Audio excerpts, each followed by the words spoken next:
Voilà, donc un objectif de 400 mm associé à un extendeur de fois, donc focale résultante de 800 mm, qui fait que l'image du disque solaire que l'on a ici, toujours à peu près la même distance de 30 mm à peu près, eh bien, est beaucoup plus grosse, hein, évidemment, hein, et elle fait à peu près 8 mm de diamètre.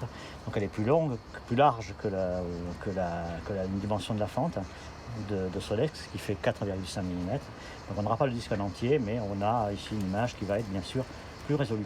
Une petite astuce que je vous donne, c'est vérifier quand même que ça ne chauffe pas trop à cet endroit-là. Au niveau du foyer. Et l'astuce, consiste à mettre la main en gros au foyer ici et d'attendre, disons une quinzaine de secondes, 15 à 18 secondes, et vérifier que ça ne chauffe pas excessivement. C'est-à-dire qu'on peut laisser la main en place sans devoir se brûler. Bon, c'est le cas à l'occurrence ici, vous voyez, ça fait déjà presque une dizaine de secondes, j'ai aucun problème pour laisser la main. Bon, ça va commencer à chauffer un petit peu au bout de 20 secondes, mais ça veut dire que vous pouvez monter ici la fente de Solex sans risque pour elle, sans qu'elle chauffe, sans difficulté. Alors si ça chauffe trop, il va falloir ajuster ici la densité, mettre une densité plus forte, c'est-à-dire plus absorbante, pour éviter d'avoir ce brûlage en quelque sorte ici. L'inverse est vrai aussi, hein, si l'image est trop faible, les temps d'acquisition vont être trop longs et il faudra effectivement peut-être mettre une densité plus transparente. Donc il faut penser à cette petitesse de la main là et se l'ajuster un petit peu comme cela pour, ma foi, régler un petit peu optimalement les densités par rapport à la focale utilisée. On a toujours le même filtre à l'avant. Cette fois-ci c'est une densité de 0,6 parce que toujours la focale augmente. Et encore le même principe, la baïonnette et Solex à l'extrémité. Il n'y a rien de changé par rapport à ça. La grande différence va être que, compte tenu de la focale, la taille du soleil va être de l'ordre de 8 mm à peu près ici. Et ce qui fait que ça ne rentre plus dans la largeur de la fente physique de 4,5 mm. Donc on va pouvoir seulement observer qu'une partie du soleil, précisément la moitié du soleil, soit le nord, soit le sud. Ce qu'on va voir tout de suite.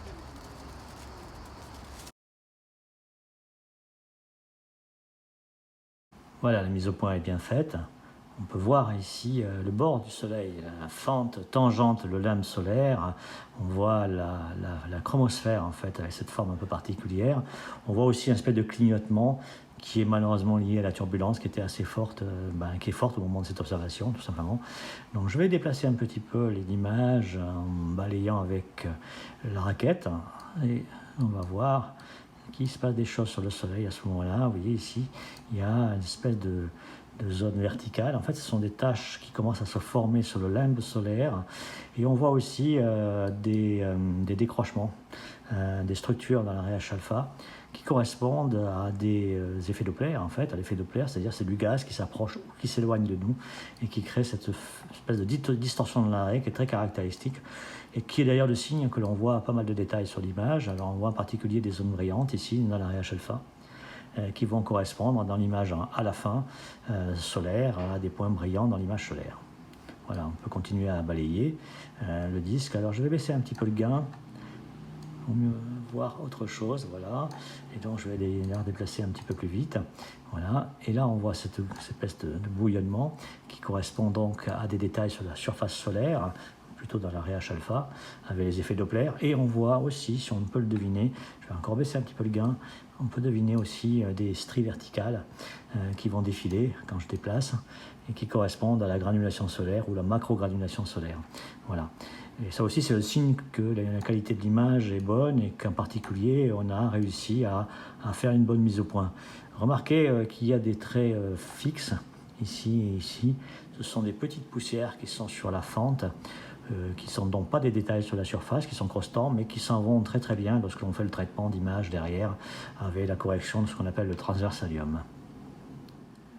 Et voici le résultat de ce scan.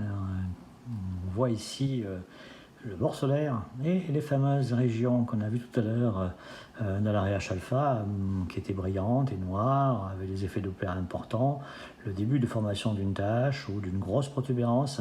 Et on voit bien ce détail ici au limbe, c'est celui qu'on a pu voir tout à l'heure dans l'image brute, en quelque sorte, dans l'image du spectre. Donc déjà, par l'analyse même du spectre et la visualisation du spectre, on peut déjà presque savoir ce qu'il y aura dans l'image finale quand on a un petit peu d'habitude. Bon, et si on se promène un petit peu, alors là, je visualise sous le logiciel Isis qui permet d'accroître les contrastes, d'avoir un peu plus de visualisation, mais vous pouvez utiliser le logiciel qui vous voit aussi, hein, pas de problème, on peut voir d'autres détails sur la surface, en particulier une grosse zone ici, très sombre, mais qui correspond à une protubérance qui est sur la surface du disque, qui est plus froide que le reste du disque, et qui donne cette image un peu particulière. On voit plein de détails dans la surface ici. Voilà, c'est la surface solaire au moment de cette prise de vue. L'examen de cette image montre pas mal de détails, donc, mais elle n'est pas exempte de défauts malheureusement. Et le défaut principal vient de la turbulence, malheureusement, au moment de cette observation.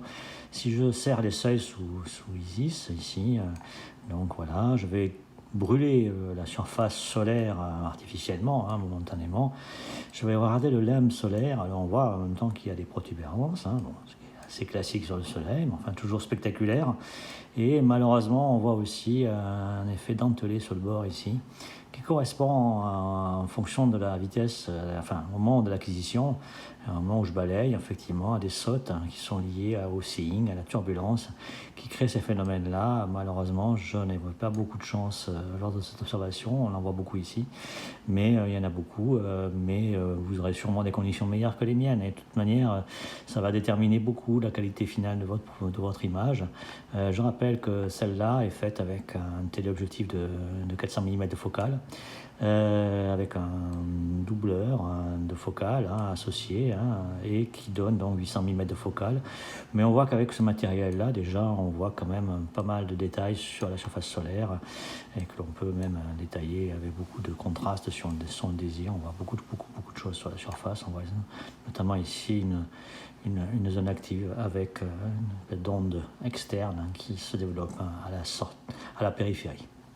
Voilà.